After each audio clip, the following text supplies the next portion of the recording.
E nós começamos o Jornal desta noite falando do caso do ex-ministro Milton Ribeiro. E com ele, Bruno Pinheiro, direto de Brasília, que tem todos os detalhes pra gente. Oi, Bruno, boa noite. Parece que um áudio divulgado hoje fez o Ministério Público Federal enxergar alguns indícios de que o presidente Jair Bolsonaro supostamente interferiu nas investigações desse caso. Explica melhor essa história para nós, por gentileza. Exatamente, a você uma ótima noite, quem nos acompanha nesta sexta-feira aqui no Jornal da Jovem Pan. Esse áudio foi divulgado de uma chamada que foi interceptada através da Polícia Federal ao longo da investigação. Segundo informações que a nossa equipe apurou no último dia 9 de junho, e esse áudio é uma chamada entre a filha do ex-ministro e o ministro Milton Ribeiro. Esse áudio de aproximadamente 4 minutos, o ministro estava chegando no hospital visitar alguém e recebe a chamada da sua filha. Na chamada, melhor dizendo, ele começa a falar que estava um pouco assustado, que esteve conversando com o presidente. Na chamada, ele não chega a relatar se o presidente era Jair Bolsonaro, mas ele fala que o presidente estava em viagem chegando aos Estados Unidos e que o presidente estava com o sentimento de que haveria uma operação, que chegariam até a residência do ex-ministro Milton Ribeiro. A nossa equipe separou esse áudio, que é importante nós ouvimos para conseguir entender essa história. Vamos acompanhar. Hoje o presidente me ligou, ele está com pressentimento novamente, que eles podem querer atingi-lo através de mim, sabe? É que eu tenho mandado versículo para ele, né? Ele quer que você pare de mandar mensagem? Não é isso. Ele acha que vão fazer uma busca e apreensão em casa, sabe? É muito triste. Então, bom, isso pode acontecer, né? Se houver indícios, né?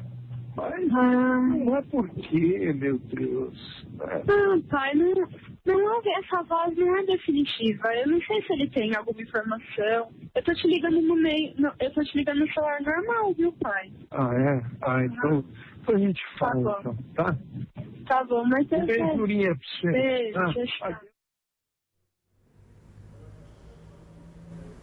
Essa seria uma sinalização de que a filha do ex-ministro, melhor dizendo, estava ligando uma chamada normal. Ela estava alertando o ex-ministro que se limitasse nas informações e logo na sequência essa ligação acabou sendo encerrada. A filha do ex-ministro chegou a falar que se caso ocorresse essa operação, as pessoas, elas enfrentariam algumas dificuldades ao conseguir acessar esse apartamento, a residência do ex-ministro em Santos, no litoral do estado de São Paulo.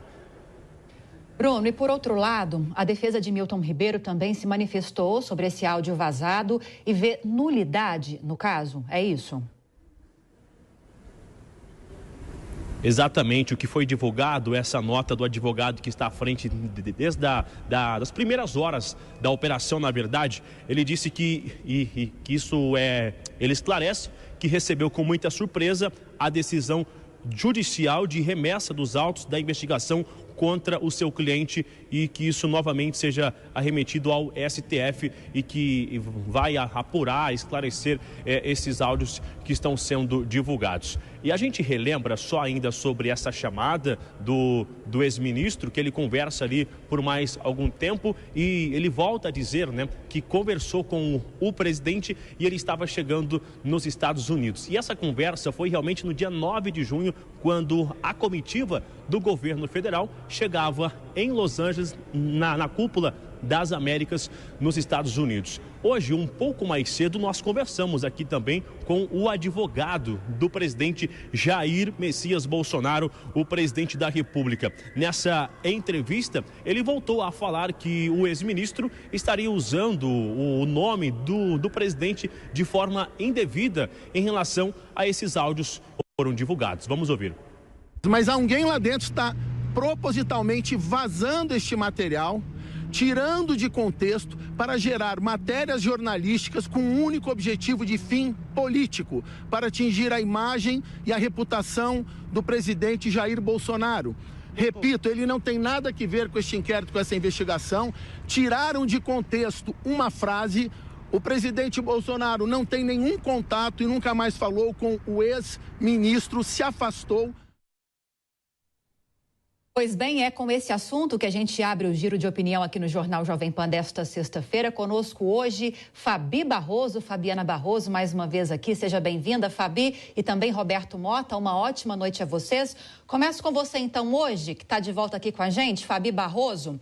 Essa justificativa, essa fala que a gente acompanhou agora há pouco, que o Bruno trouxe, da defesa de Milton Ribeiro, dizendo que esse caso pode ser anulado, justamente porque na época em que a PF teve acesso a esses áudios, que houve essa interceptação telefônica, já se sabia dessas falas que nós exibimos agora há pouco. E ainda assim, sabendo que, suspeitando-se de que o presidente estaria, talvez, interferindo nessas investigações, ainda assim, foi um juiz de Brasília, um juiz federal, que julgou o caso e expediu aquele mandado de prisão preventiva. Nesse caso, teria de ter ido direto essa ação para o STF. Se essa fala, né, essa suposição de nulidade for confirmada, qual seria o procedimento? Boa noite, Lívia. Boa noite, Mota. Prazer estar aqui novamente e obrigada a todos aí da audiência da Jovem Pan. Lívia, quando eu estou ouvindo tudo isso que está acontecendo nesse processo, mais uma vez, realmente tem bastante nulidade, porque ali, pelo menos o que foi dito até o momento, vamos lembrar que isso está correndo em sigilo, então está sendo, é verdade, que está sendo vazado em pedacinhos. E um desses pedacinhos, e também no mandado de prisão preventiva, que esse sim estava em qualquer lugar para todo mundo ver, fala ali de talvez uma corrupção passiva. Então, aí você está investigando, você tem que ter, obviamente, o corruptor ativo. Então, corruptor ativo provavelmente aí seriam prefeitos. Então, estaria nulo porque prefeitos, eles têm prerrogativa de fórum e deveriam ser julgados, então, no STF. Contudo, tudo que a gente está vendo, mais uma vez, mais um advogado no Brasil, infelizmente, diz não ter acesso integral aos autos para defender o seu cliente. Aqui eu não estou entrando no mérito se ele é culpado ou inocente. E, mais uma vez, a segunda instância até, o próprio desembargador, ao decidir, ele diz que o próprio tribunal não teve cópia da decisão da prisão preventiva, um absurdo. E aí, quando a gente ouve esses áudios, eu fico me perguntando, assim, 4 meses de investigação, tudo isso que tem para dar? É vexatório, porque não há indícios realmente de nada. E quando a filha do ministro percebe e fala, pai, estou falando com você nesse telefone porque sabia que estava sendo investigado, é óbvio ali que você perde a liberdade, uma conversa entre pai e filho, e que não foi falado nada demais. Afinal, o presidente Bolsonaro sabe que existe uma perseguição política e que isso não vai melhorar até a época das eleições. E para você, Roberto Mota, o que é que representaria a eventual confirmação dessa interferência do presidente Jair Bolsonaro? Há esse relato do ex-ministro Milton Ribeiro na conversa telefônica com a filha, e a partir daí é possível que as investigações caminhem para confirmar se houve ou não vazamento, a divulgação antecipada dessa operação da Polícia Federal. Do ponto de vista do presidente Bolsonaro, é motivo para grande preocupação, Mota, ou não? Bem-vindo aqui mais uma vez. Boa noite, Mota. Boa noite, Brown. Boa noite, Lívia. Boa noite, Fabi. Boa noite toda a nossa audiência da Jovem Pan que nos acompanha aqui pelas redes sociais. A Fabi fez uma análise perfeita do ponto de vista jurídico. Agora, só me resta fazer uma análise dos fatos que a gente tem diante da gente. Primeiro, começando a dizer que se o ministro cometeu algum ato ilícito, ele tem que ser responsabilizado e pagar por isso, né? Porque é nisso que a gente acredita. Ao contrário de um certo candidato que se orgulha de ter libertado sequestradores, que chama criminosos de jovens ou meninos, nós temos a coragem de dizer que quem comete crime tem que ser punido e acabou. Mas é lógico que mesmo que nada tenha sido provado ainda, como disse a Fabi, esse caso vai ser explorado até exaustão.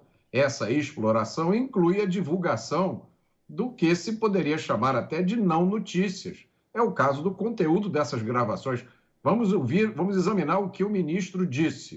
O ministro disse à filha: hoje o presidente me ligou. Ele está com um pressentimento, novamente, que eles podem querer atingi-lo através de mim. Ora, esse pressentimento não é só do presidente, é da maioria das pessoas que acompanham as notícias. Na verdade, há muito tempo ele deixou de ser pressentimento para ser uma certeza. Eu arrisco dizer que até os coqueiros de Copacabana sabiam que esse caso ia ser explorado politicamente. Todo mundo sabe que a estratégia de poder da esquerda passa pela destruição da justiça. E é muito simbólico, nesse caso, a gente vê mais uma vez o fenômeno extraordinário da falta de acesso dos advogados e das partes aos autos do processo, que a gente achava que era uma característica intrínseca do Estado de Direito, né? de um país democrático. E, por último, essa construção de narrativas que nada tem a ver com a realidade. Agora, Mota, ainda fazendo essa análise política, o que representa para a ação, para esse processo, ser transferido para o STF?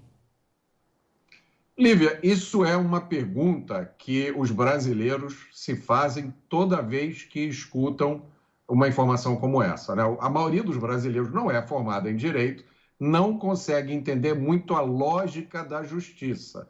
O que a gente sabe é que, às vezes, processos começam num lugar, são transferidos para outros, aí voltam para o lugar, aí passa tempo, aí alguém perde vista, aí volta, vai para a gaveta, e aí um dia um processo que era concluído em todas as instâncias da justiça e o réu já cumpria até pena 2 anos, ele é anulado porque se descobre que houve uma pequena falha técnica. Essas coisas, para mim, como cidadão comum, são incompreensíveis. Eu realmente não consigo entender qual é a lógica que está por trás disso.